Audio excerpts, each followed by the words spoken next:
out it changes. So sounds like you guys are having more of a consistency, which is nice. Yeah, totally. Cool. All right. So it's 10:06. We are just going to jump right into it, guys.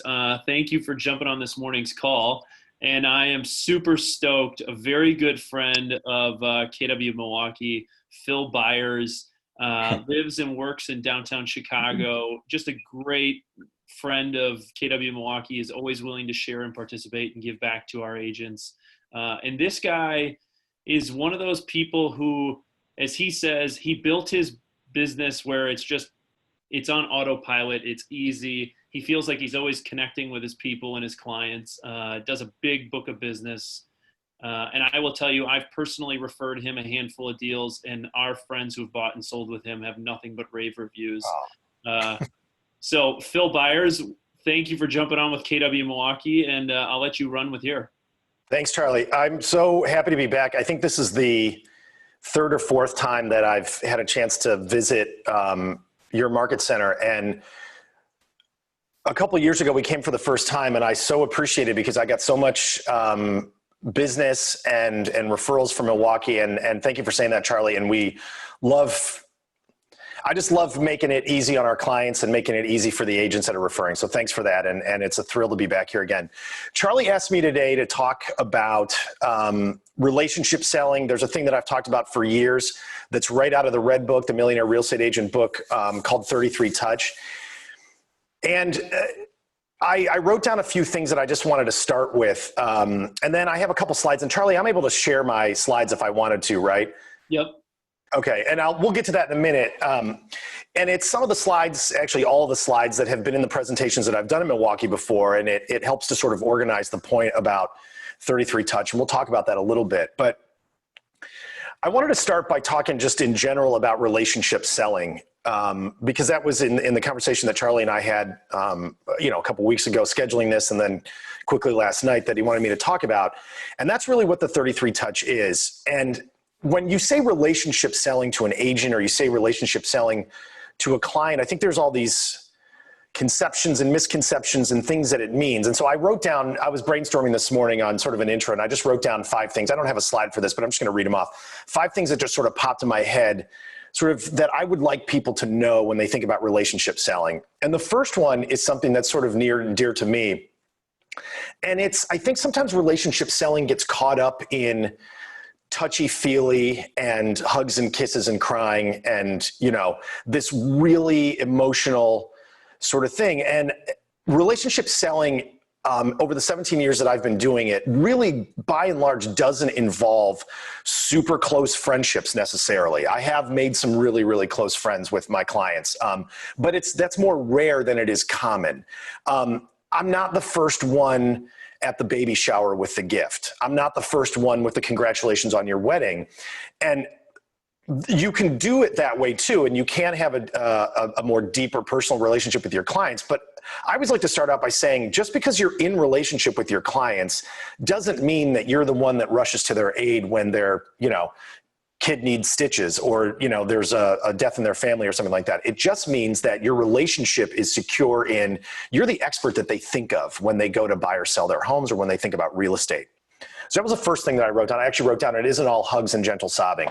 I have very important and deep personal relationships, but they're not inside my work necessarily. They can be, but it's important that people don't get scared off by this idea that you have to be, really personal with your clients. It's not necessarily what the relationship selling thing means. The second thing I wrote down, just trying to brainstorm this for a minute, was that anybody can do this. And frankly, I think everybody should be doing it if they're not. So I've spoken on this around the country, going back 5 or 6 years now, and I've been in different places and talked about this a lot. And by and large, what I get when people come to hear about 33 Touch, or they come to hear about, this idea of relationship selling, is we get newer agents. And the experienced agents, aren't usually in the room. And that doesn't bother me in some kind of egotistical way. But I do always think to myself, why aren't agents that have big businesses making this more of a core of what they do? Because as we'll see when I get to a few slides, the best reason to do relationship selling versus a cold calling or a script calling or a FSBO calling or whatever you want to call it is that the numbers are actually better. the return on your time and the return on the money that it costs you to have this set of relationships in your business gets you a better result.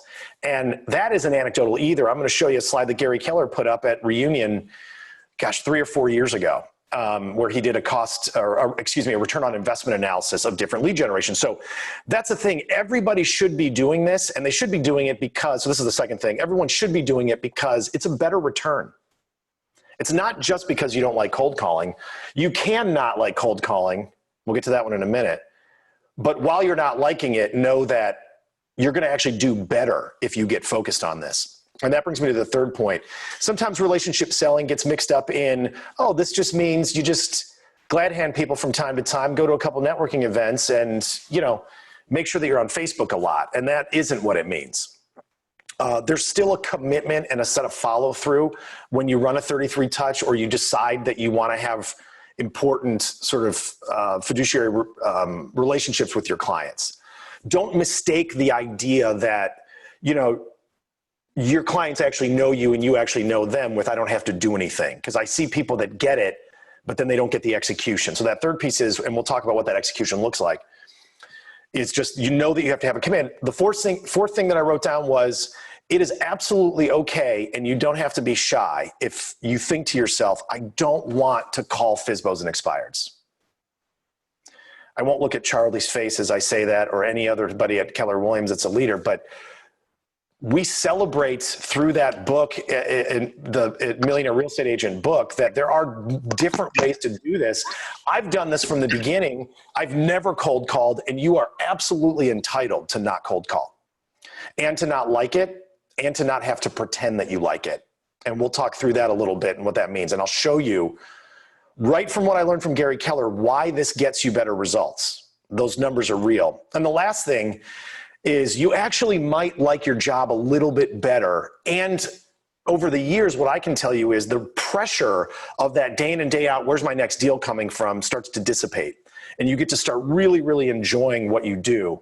I can remember the old CEO of Keller Williams used to say all the time, he would speak to team leaders and he would talk about how, he goes, don't you want to be in that conversation with that agent that you're trying to show the value proposition to? Or as an agent, don't you want to be in that listing appointment where you're talking about what value you can bring to your clients? Well, by prospecting and having this system, you get to make more of your life be that fun part that we like, which is actually talking to the clients, helping them sell the house, listing the house, marketing the house, fielding the requests, showing them buyers. And that's the cool thing, is you might like it a little bit more. The amount of your job where you get to be doing that fun part, when you do relationship selling and you run a good tight 33 touch, you might actually like your day in and day out life a little bit more. I mean, unless you're on this call right now and you're like, no, I love looking at the latest list of FSBOs and expireds every day and then getting on the phone and calling them. And there's a little bit of facetiousness in that comment, but also I know there are people that do like that and they feel comfortable with that. If so, stay in that lane, but add this to it. All right, so those are the 5 things that I thought of off the top of my head. As we go through some of these slides, I'm gonna put this in context of COVID and sort of what my experience has been in terms of how this has shown up in my business over the past 5 or 6 months, which I know is on the top of everyone's mind. And we'll get into it a little bit. If you have questions along the way, I don't know, Charlie, if you're running the thing or if everybody just wants to pipe up, but at any time, maybe put something in the chat and I'm happy to stop and answer any question. Yeah, totally. I'll monitor the chat section too and interrupt if, there's a good point for, a question. That'd be great.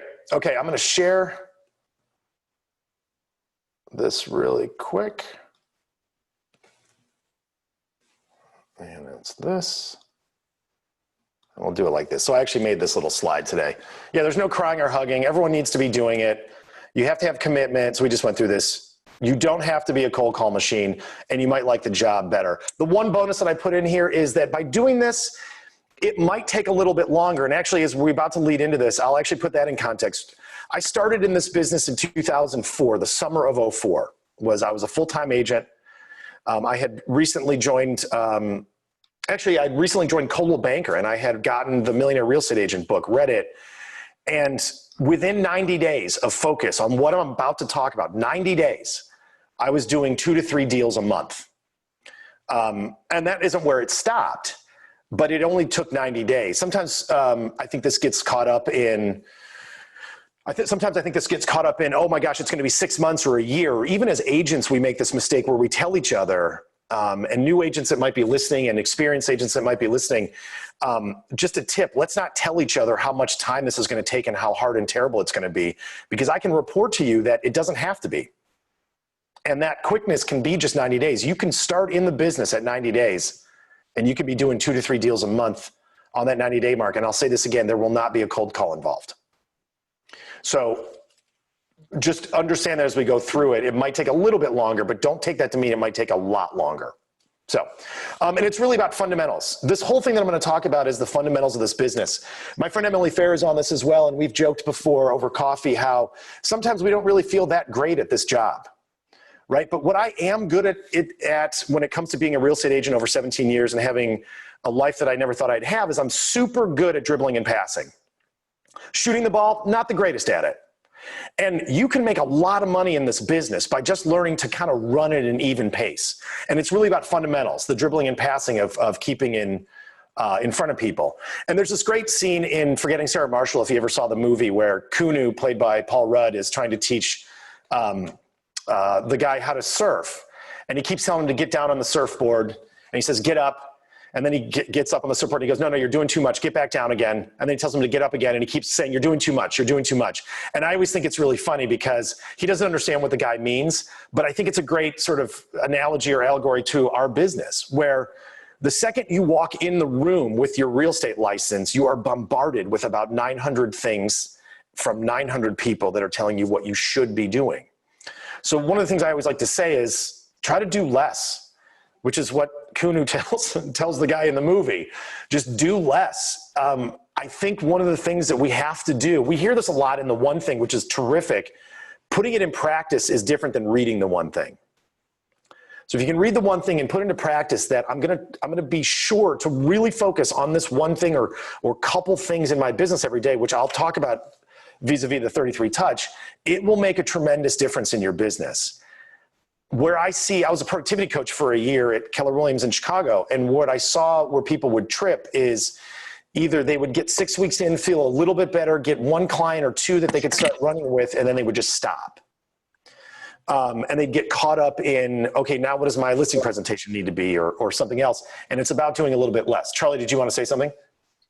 No, I was just going to jump in real quick. For perspective, there was a question of how big was your sphere of influence when you started, and you said 90 days in, you were doing 2 to 3 deals. I'm so happy you asked that because the answer is 83 people. I know the number. I started with 83. Jay Papazan at Reunion a few years ago did a presentation that I went to. And I don't even remember what the actual topic of the presentation was, but I really wanted to see Jay. And I remember him going through talking a little bit about the MREA 2. And he said, the average person in the world, knows something like 140 people. And it's something like that. It's somewhere like 140 to 170 people. I started with 83. And I'm so glad for that question because I had most of a wedding list. My wife and I had just gotten married. We had 110 people, but that's with couples and everything else. I had 83 people. Names, addresses, phone numbers, and email addresses. And there is nobody that's watching this, or if they have it on in the background and they're not paying attention and watching this, nobody that's watching this doesn't have 100 people. Nobody. And that's the coolest part about this is all you have to do is take your already human relationships and not turn them into anything else, but just let those people know that this is what you do. And it pays off. Is that good, Charlie? Yeah, totally. All right, I'll keep going. Stop me again if you need to. So it's about focusing on fundamentals and doing less a little bit. Again, doing less does not mean play Xbox. Doing less means don't try to do 900 things. Try not to chase every possible prospecting opportunity that you have. Try not to call FSBOs one day and then go to brokers opens the next day and then go to open houses the next day and then, call your clients the next day. Pick a lane to drive. For me, it's relationship selling and 33 touch and always has been. And by doing fewer things, that focus will bring you a greater success. This is what we do as agents a lot, is focus on everything and accomplish nothing. And it's really important to understand that, again, lead generation, including when I talk about relationship selling, is not an accident. It takes focus and follow through. So there's really three things, and actually this is an old slide. There's only two things I'm going to talk about today that are really important in your business. And the first one I'm going to go through really quickly so we can get to the 33 touch. It's about having a goal. For years, I've asked people, what's your goal? And you get, and there's no, with no judgment, I share this, right? This is just how sort of human beings think in our overmodulated society where we're bombarded with things that we should say and can say and things that we're thinking about and the pressures of life. And you know, this first one, I'd like to do 8 million in volume, but I'd be happy with 5 is not really a goal. Trying to be as specific as you can, depends on the market, isn't a goal, right? For yourself, even if you're scared, it's really important that you draw a line in the sand and decide, I'm going over there. I'm going to be a $15 million producer. I'm going to sell, 100 homes this year. I'm going to make this much money, or I'm going to pay this much of my debt off, and draw that line in the sand.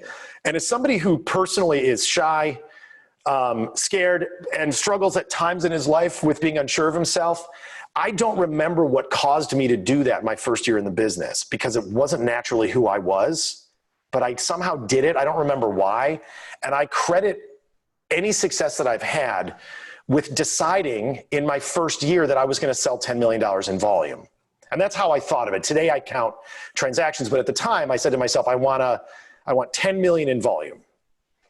And there were people, including my managing broker at Coldwell Banker at the time, that said, he sort of patted me on the head and was like, okay, whatever. I mean, he kind of didn't believe me. I would say that conversation was part of the reason I ended up making a transition eventually to Keller Williams. Also, the MREA book was a big thing for me. So it's really important to find that goal for yourself. And secondarily, not letting your goals get hijacked. We have a tendency in the business, and especially at Keller Williams sometimes, to tell each other what their goals should be.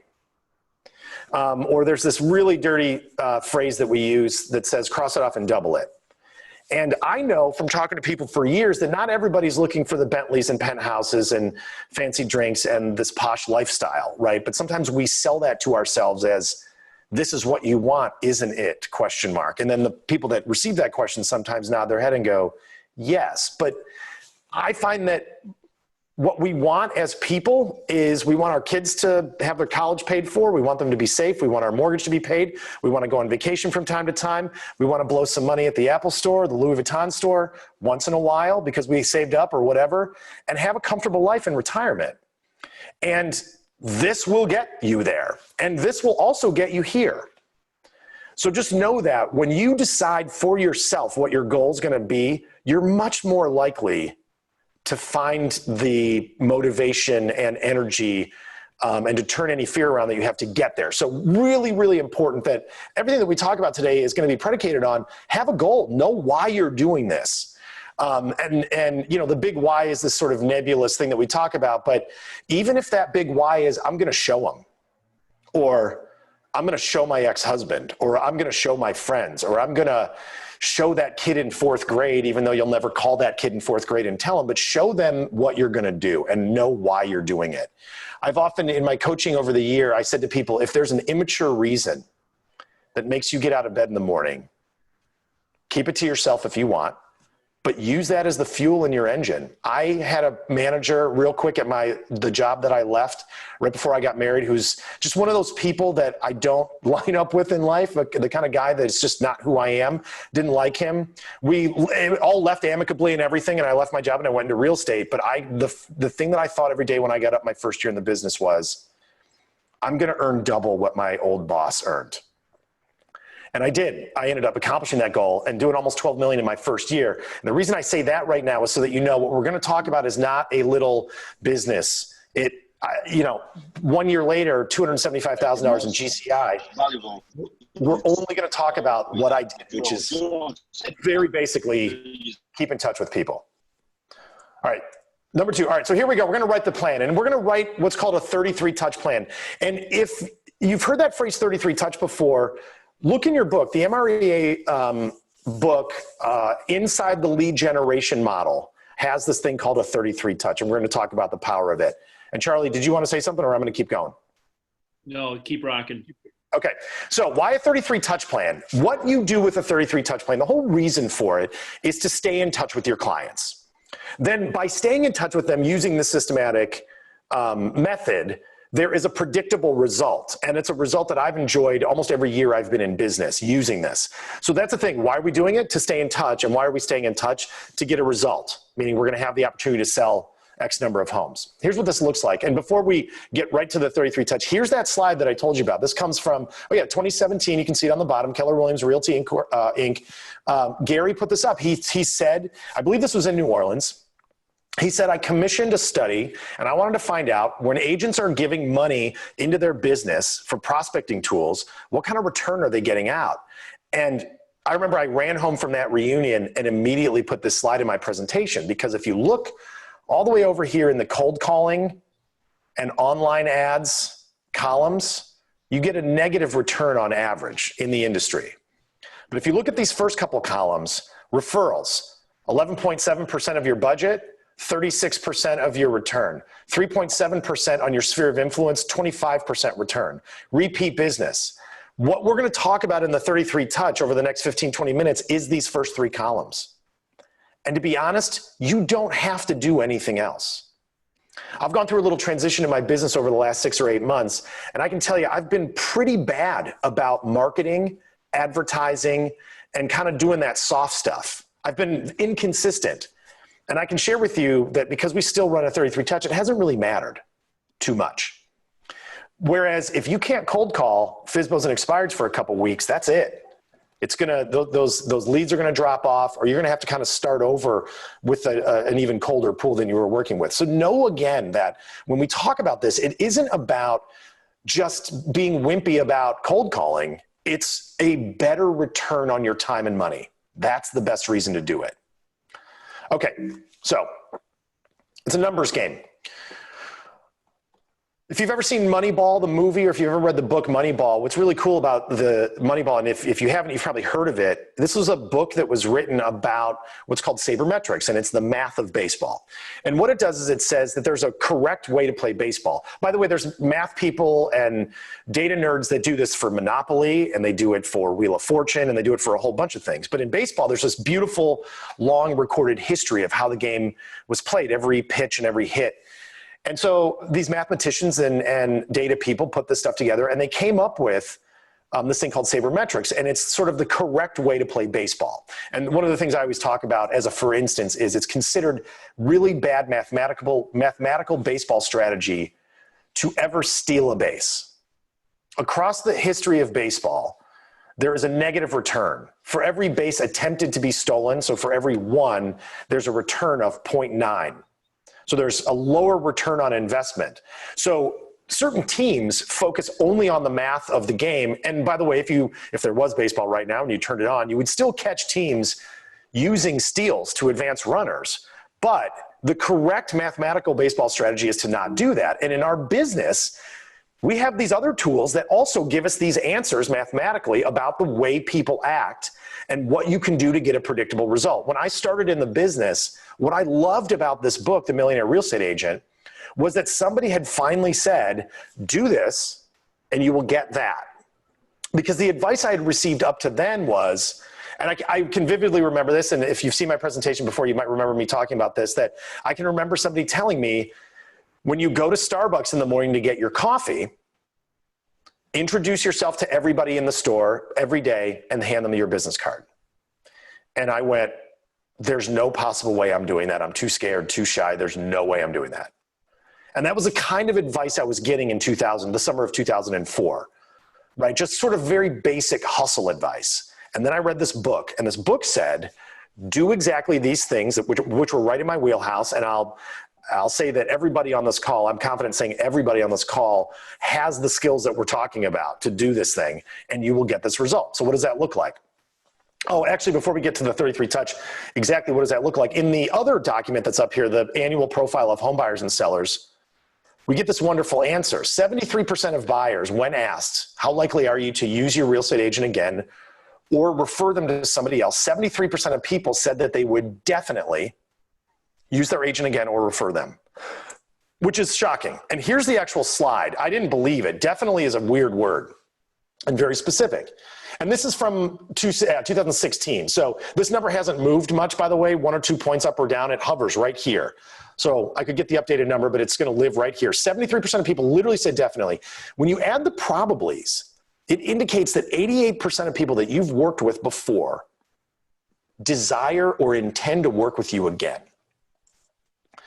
But the problem is only 17% of people actually do. You may have experienced this before. I worked with a client, they ended up moving, they didn't call me. The reason for that is because, here's this slide, 70% of buyers never hear from their agent again after the sale in a meaningful way. So we as agents are leaving so much business on the table after we do it.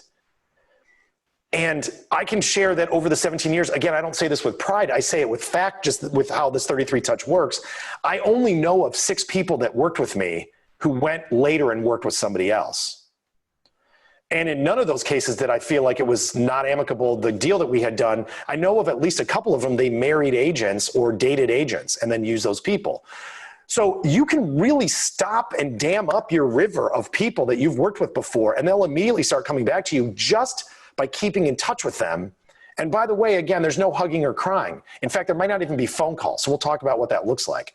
So there's a huge opportunity in your business, and even more so, and you've seen it on the stage at Reunion and at Mega Camp in the last few years.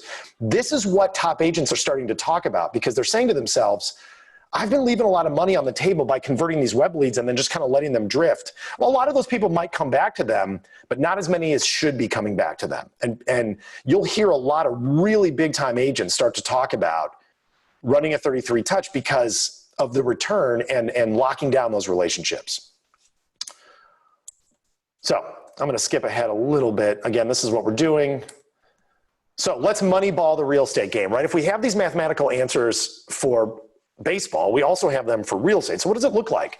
So I saw Gary Keller draw on a whiteboard one time. He said there's 3 main places that you're going to get your leads. From your Met database, which is at the bottom, your not Mets in the middle, which are your FSBOs and expireds by and large. And then at the top, web and social media leads, which is kind of where people's minds go first. And there's been studies. He's studied it, and it's been studied around the industry. Here's what the return looks like. For every 100 web sign-ins, you can expect to do 1 piece of business. And I don't want to get into how difficult those are to convert. They're very difficult.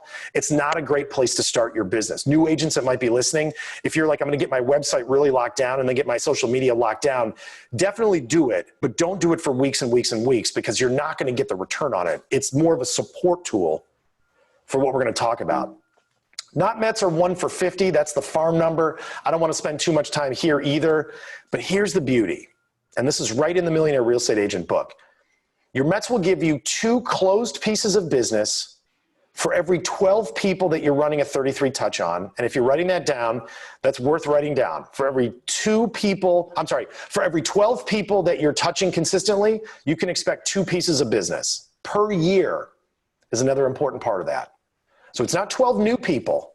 If you have 100 people, you can expect to get 17 deals per year from that 100 people. And that's what that math is. It's 1 person will do a piece of business from you for every 6 that are in your database. That's what the 33 touch says.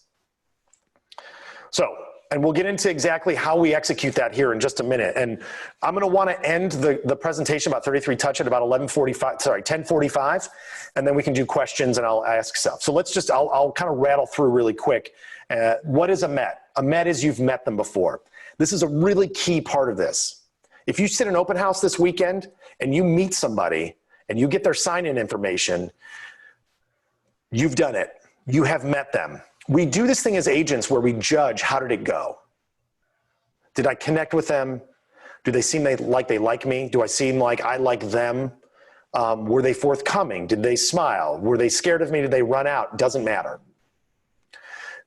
People, it's very difficult to convert at a moment's notice, right? I would say your job at an open house, for instance, is to mirror and match quickly, have a natural conversation as much as you can, and then get their information. All you need is that you've met them before. So that's it. And if you meet somebody at a networking event, you don't need to have had the perfect conversation. You just need to have at least met and briefly exchanged pleasantries. It's not that big a deal. Try to make an impression more than sell anybody on anything when you're face to face with them. And that's how you can grow your Met database. Charlie, you asked the question before, what did I start with? 83 people in my database. By the end of my first year, I had about 190. So I added about 100 people, and I can tell you that most of them came from open houses. So I would sit in those open houses. I'm scared and nervous and shy, even 17 years later. What I like about open houses is people walk in the door to see me. So I don't have to walk up to them, they walk in and see me. So I grew my Met database that way. So knowing how many Mets you have in your database is a really powerful tool for you. And by the way, if you leave this presentation later today and you go, yeah, I have like 400 Mets in my database, that's a very common thing that I'll get when I'm coaching people too. And I'll go, here's what a Met database is. Their first name, last name, email address, phone number, and mailing address is in a spreadsheet or a database, or it's in command, or it's in a tool in which you can mobilize them quickly.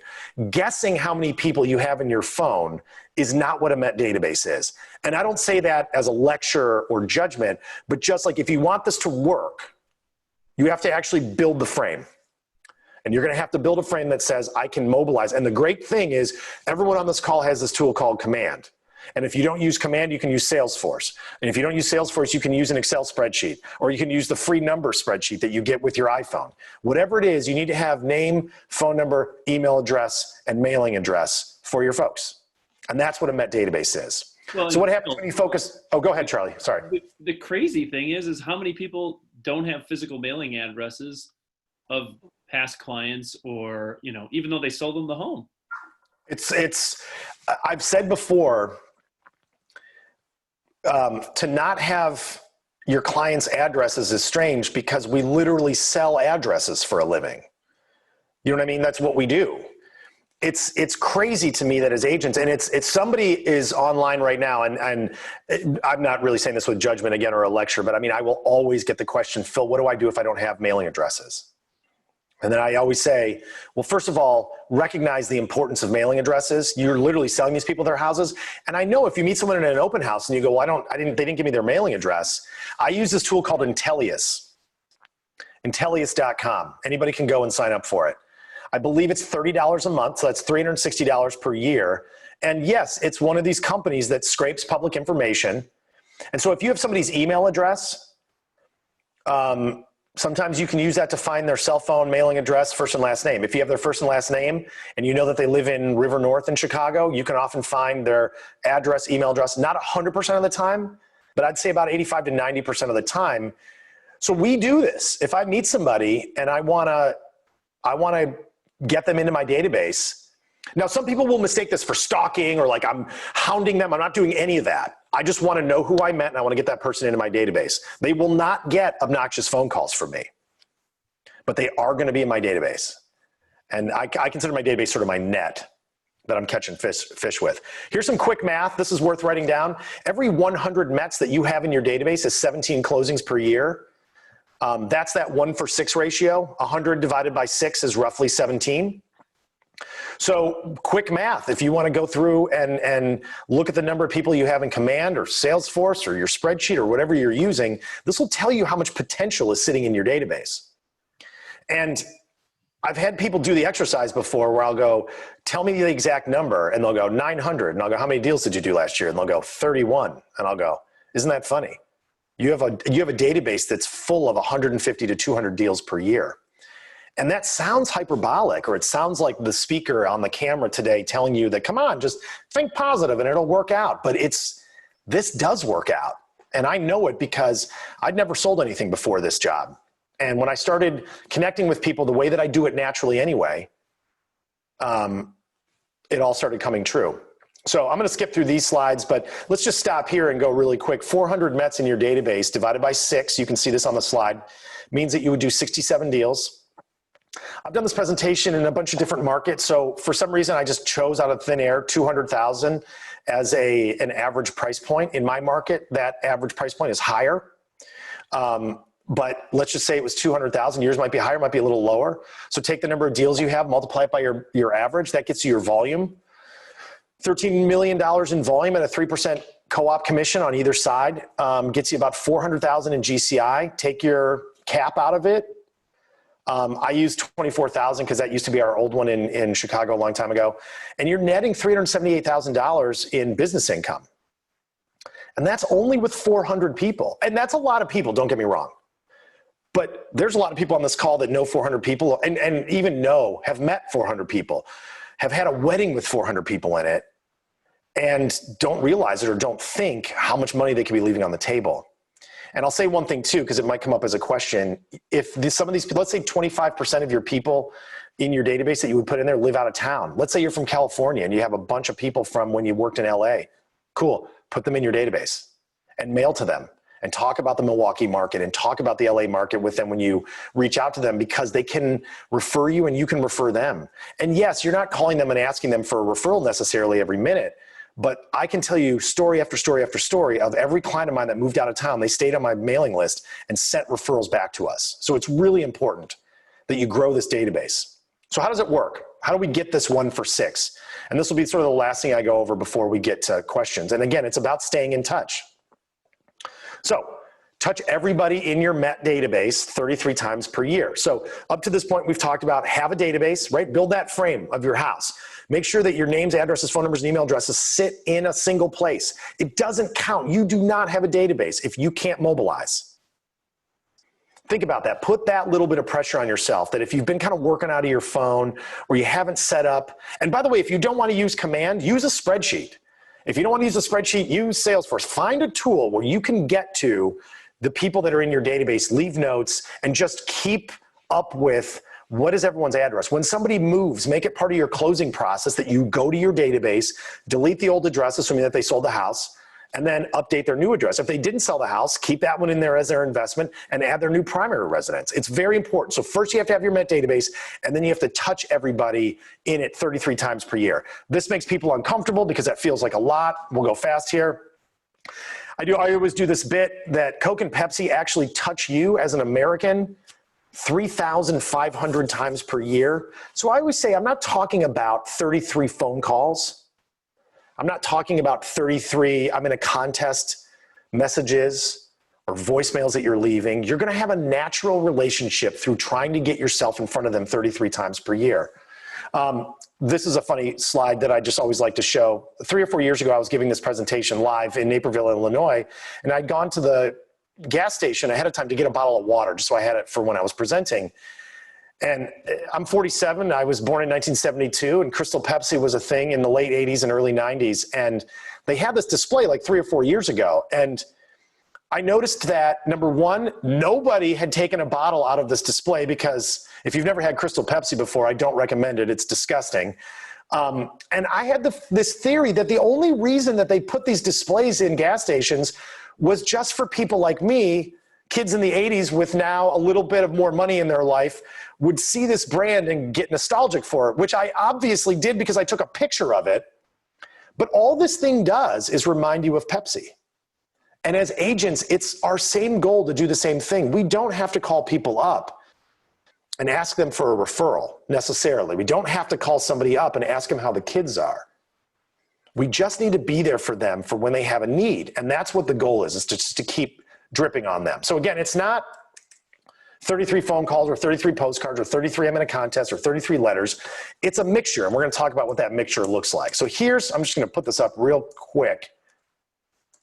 This is what a 33 touch plan looks like. And I'll send these slides to Charlie, and Charlie, if you wanna send them out, you can.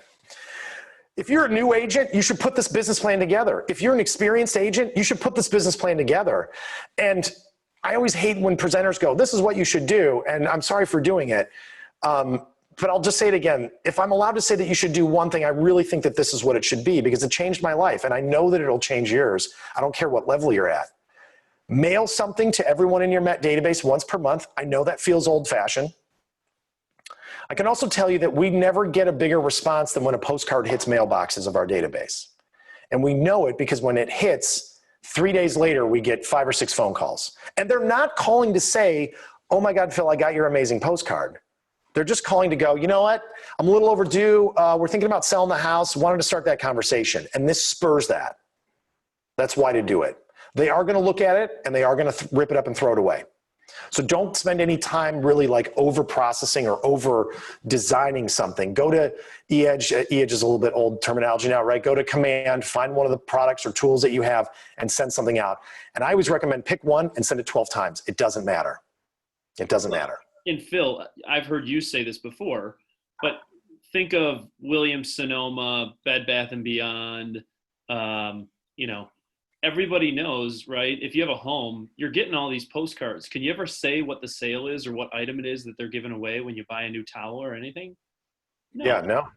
No, but you always know, okay, Williams Sonoma is sending me a postcard minimum once a month. And if I need to go buy kitchen things, where am I going? Williams Sonoma. Right. Bed Bath & Beyond is an even more intense version of what I'm describing here, because they send out a coupon. I mean, they're not even putting products on their postcards. They're going, 10% off or 20% off, depending on the date that you bring this coupon in, and they're sending it all the time for years. They have a single goal. When you think of buying a spatula, come to Bed Bath & Beyond. When you need a new can opener or a new Keurig or a new coffee press or whatever it is, come to Bed Bath & Beyond, and it works. You'll notice they don't have a Halloween version of their postcard. They don't have a Christmas version of their postcard. And as agents, I don't think we should either. I think this obsession with like St. Patrick's Day and, oh my gosh, what am I gonna do for Valentine's Day, doesn't really help us. It makes it harder to execute. For somebody like me who tends to be a little bit more creative, it'll twist me up and make me stop.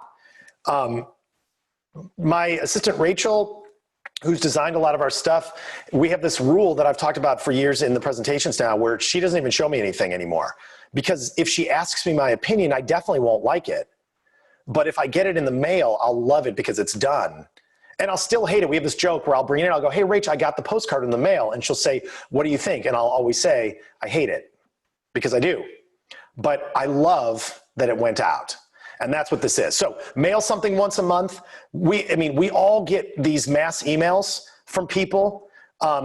They arrive in our inboxes and we delete them. You're gonna do the same thing as a business owner in real estate. Send out an automated email once a month. It's really important that you understand that the more time you spend crafting that email, the more time you're spending poorly. Don't spend any time crafting it, because all you're really gonna get for that email is in the box, the inbox is you're gonna get Phil Byers, Byers Home Team, and they're gonna delete it. They're probably not even gonna open it. And that's a really tough thing to kind of have faith in. But just think about that for a second. They are not gonna read it, they're gonna delete your email. But what they did do is they saw your name. That Bed Bath & Beyond coupon, I guarantee that every one of us on this call has thrown that coupon away immediately upon getting it. If you're looking through junk mail, or if you went on a vacation and you have a pile to go through and you're tearing stuff up and throwing it in the bin and you're going, and I'm sure you've torn up a bunch of those Bed Bath & Beyond coupons. But also, I'm pretty sure that everybody on this call knows exactly what I'm talking about, because it's been so consistent. These postcards and these emails are gonna do that for you. I know it feels old fashioned, but holy moly, does it work. It doesn't matter. I do sticky stuff, so we send out calendar magnets 5 times a year. That's kind of how we fill it in. Those are a little bit more touchy-feely, but they're basically, the Cubs are playing, the Bears are playing. We have not done this year. Obviously, there aren't Cubs and Bears. So these things I just haven't executed. I'd love to tell you that I swapped it with something else perfect. We just haven't. It hasn't mattered that much. And then once per quarter, your job as an agent, the only prospecting you have to do is go through your database A to Z every quarter, so that 4 times a year, every person is going to get some kind of personal reach out from you. And now I'm about to say something that's going to sound really crazy. It does not need to be a phone call.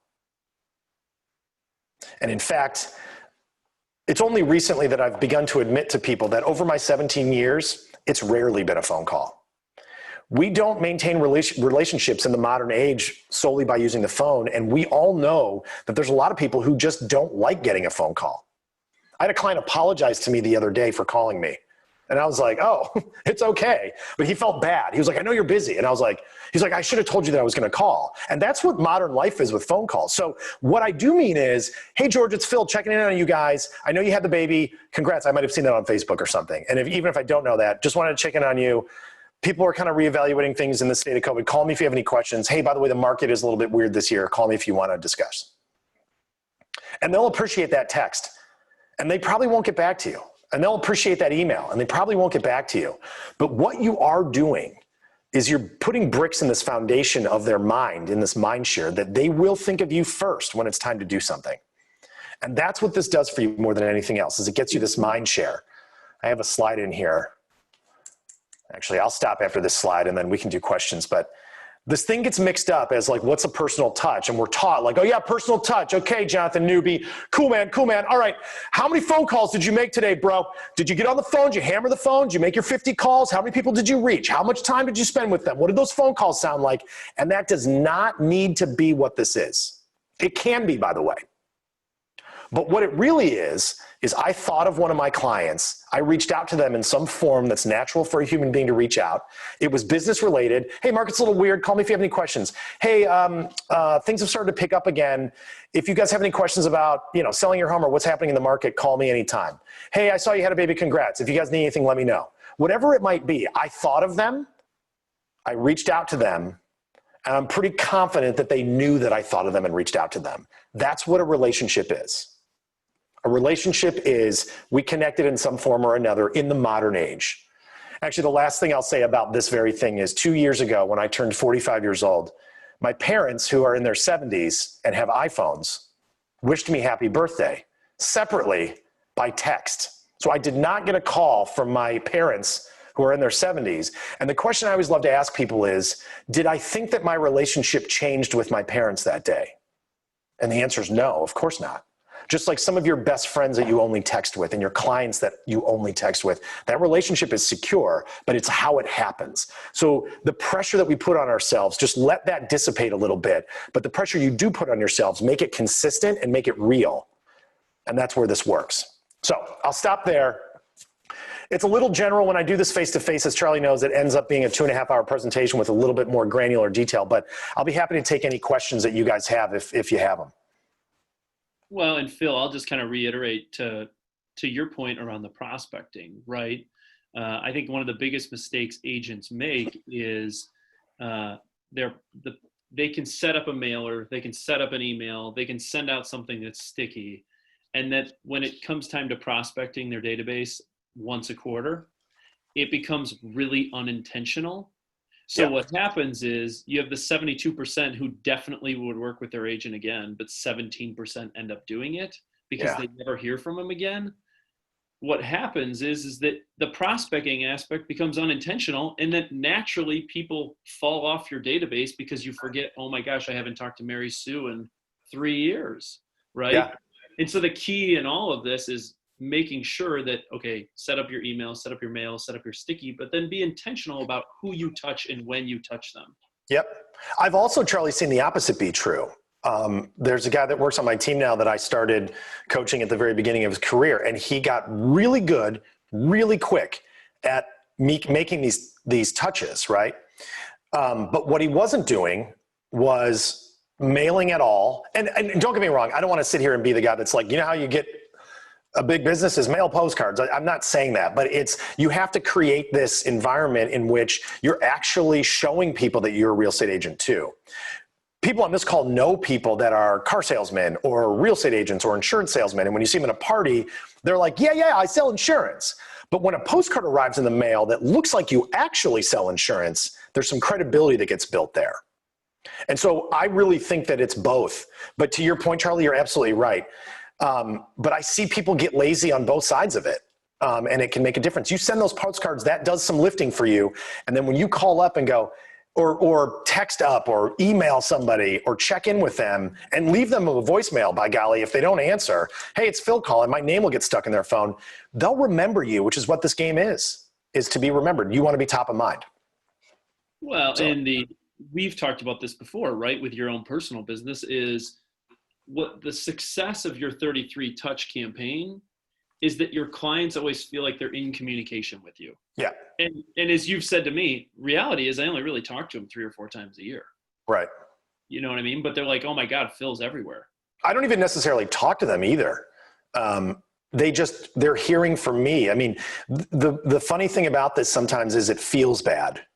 New agents especially, it's really rough. Joe, who works on my team now, we used to talk about it a lot. He's like, just nobody gets back to me. And I go, that's how it works, because they don't need you right now. But if you don't do it, when they do need you, they're not going to believe you. Yeah. So there's a faith challenge. I think farming, the act or of planting seeds and watching plants grow is the best analogy, because when you take a seed and you put it in the ground, something's happening, but you can't see it happening. And so if you give up because you go, well, I don't see anything happening, so forget it. It doesn't work. You have to sort of put it in the right spot, and you have to put water on it and sunlight.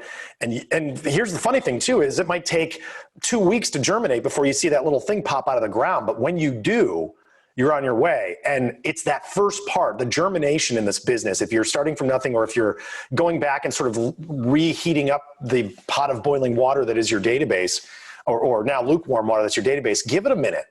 Stay driving down that road, even though you're not seeing anything yet, because when I said at the top that in 90 days I was doing 2-3 deals a month, it was true. I always used to say it like this. Month 1, I did 0. Month 2, I did 0. Month 3, I think I did 0 or 1 in my 3rd month. And then I went 2, 2, 3, 3, 3. And then it went like 4, 5, 6, and it just took off. And that was my very first 6 to 8 months in the business. It wasn't like, oh yeah, I totally had sold, I don't know, prescription drugs to doctors for years and totally knew how to sling stuff. I'd never sold anything. I just knew that I'm a person, I knew people, and I thought, well, I just have to remind people that I do this for a living, because that's what that book said. And I'll give a real example of this for the people in Milwaukee. You'll know exactly what I'm talking about. And Phil, you'll be able to relate somewhat. But in Milwaukee, I have a friend of mine who Gruber Law Offices, right? For those of you in Milwaukee, and Phil, you probably see this down in Chicago, Gruber Law Offices is this huge personal attorney law firm, right? Personal injury law firm. And the joke is that you see David Gruber at the Brewers games, at the Bucks games, every billboard in town. He sponsors the bar on the lakefront. Like, you can't drive anywhere without seeing David Gruber.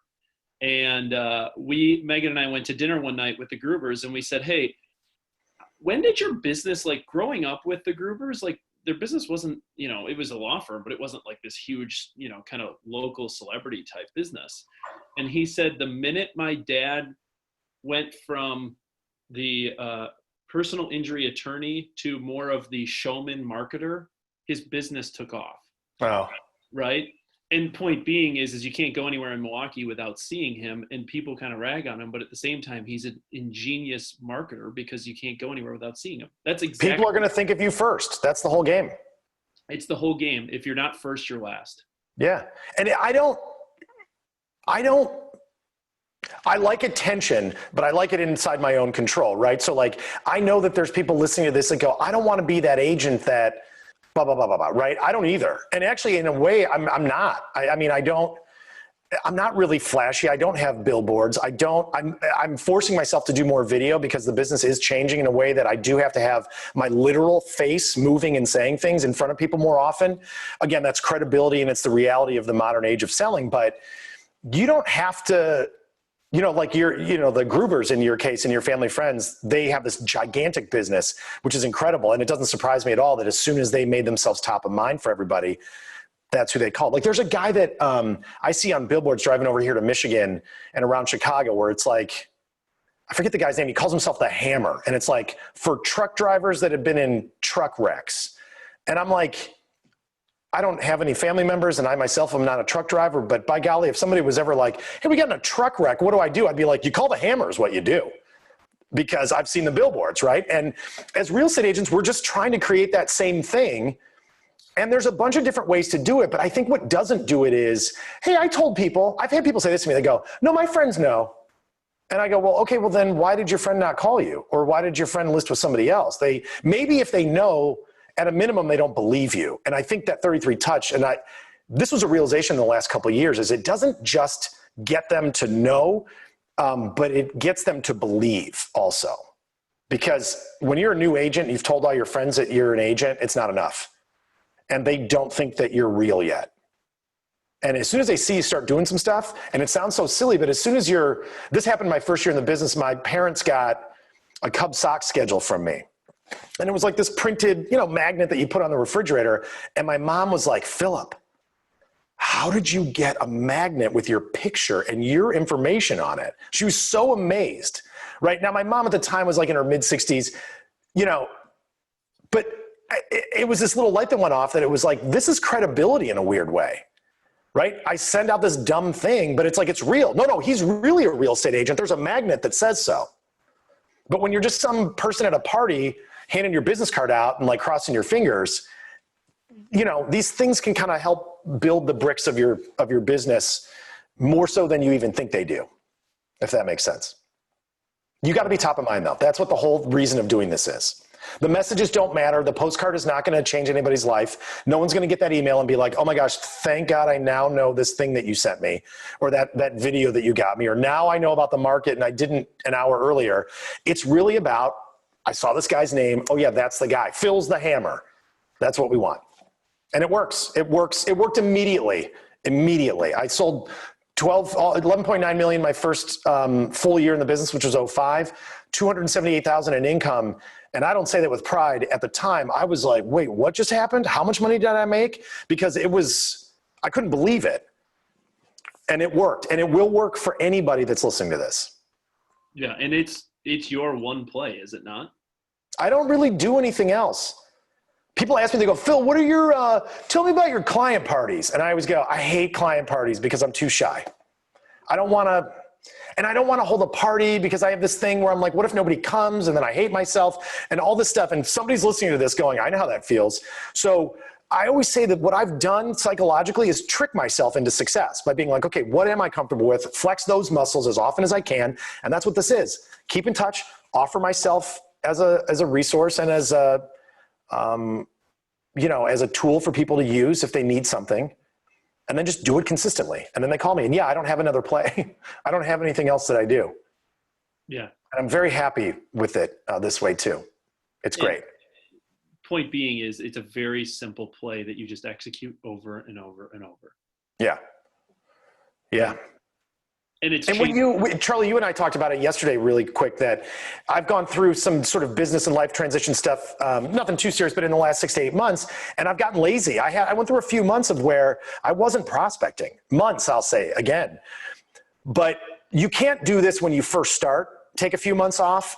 But I always think of it like once you run this thing for a year or 2 years, I always say your jumbo jet is in the air now, right? If you cut the engines, you're not immediately on the ground.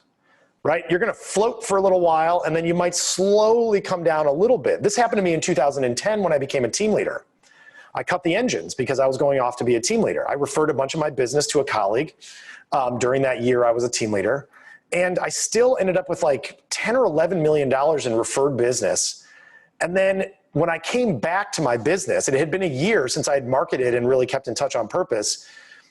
And within like 3-4 months, it was all back. Right? So like if you push your plane into the air and you get it there, it's hard to make it crash, because even if I stop, these people don't stop calling me. You know, the relationship is real. We've given them value. We've been there for years. If 4 months goes by, it doesn't feel like we haven't heard from Phil. It just feels natural because it's only every few months anyway. So what? I missed one cycle. Okay. Nobody's like, wait a second, where's that postcard from Phil? You know what I mean? They just know that they always get stuff from me. So it makes life be more predictable for me over these years, for the people I've coached that have done this as well, and people that run a business like this. It just ends up being easier and more fun and way less stressful. Totally. So quick follow-up question. Laura Brewster asked, do you text or Facebook message? Also, do you send video email? Yeah, I don't do video email. Although we've filmed a bunch of video and we're starting to use it as a tool. So like transactionally, that's where I'm going to be using video. Hey, congratulations, you just went under contract. Here are the next 3 things that are going to happen in the next couple weeks, right? And I want them to see my name and face. But text, Facebook Messenger, yes. Yes, I use all of it, depending. Yeah. Yeah. And I mean, people listening to this or watching this know you have some clients that you see a lot on Facebook, and that would be a very natural place for you to hit them up. You know, there's those clients that you have that you're constantly commenting and liking on their pages. And that's maybe the bulk of the relationship you have. You have other clients where you might not see them for 3 years, and then it's time for them to sell or buy a house again. And it's like that old friend that you haven't seen in 3 years, and you just talk and talk and talk and talk, but you don't see each other on Facebook. So wherever the relationship lives is where I'm going to go with that individual person. So yeah, it's very natural. And I think it's important. I would say we all have, When I do this face to face, I'll do this dumb bit where I'll go, hey, raise your hand in the room if you are one of these people that has 0 human relationships in their life, right? Raise your hand. And of course, everyone will laugh for a second, and that person doesn't exist. Everybody has human relationships. So I always say, well, inside your human relationships, you have a natural rhythm for how you keep in touch with people and how you show care to people and how you laugh with people and how you interact with people and how you connect with people. Do that same thing, but do it wearing your real estate agent hat. Mm-hmm. And that's it. And then do it consistently. So you don't have to be a different person. You just have to be yourself as a business person consistently. So. Totally. Cool. Any other questions for Phil? No? Good. All right. Well, Phil Byers, I have to say thank you for jumping on and pouring into our people. Love you guys. Your super simple secrets. And I will grab Phil's presentation from him and we'll send it out to the group and share it also on the Facebook page. And I'll also make sure that Phil's contact information is provided. So if you guys have any Chicago referrals or you need a great partner, Phil's a great person to know. Or follow-up questions, or you want a pep talk, call me anytime. Yeah. Because we all need a pep talk. So I really am happy to do it anytime. Call me up. We'll do it. Phil, I love you. Thank you for everything. Love you guys. Thanks, Milwaukee. See you soon. Stay safe. Wear a mask. All right. We'll see you.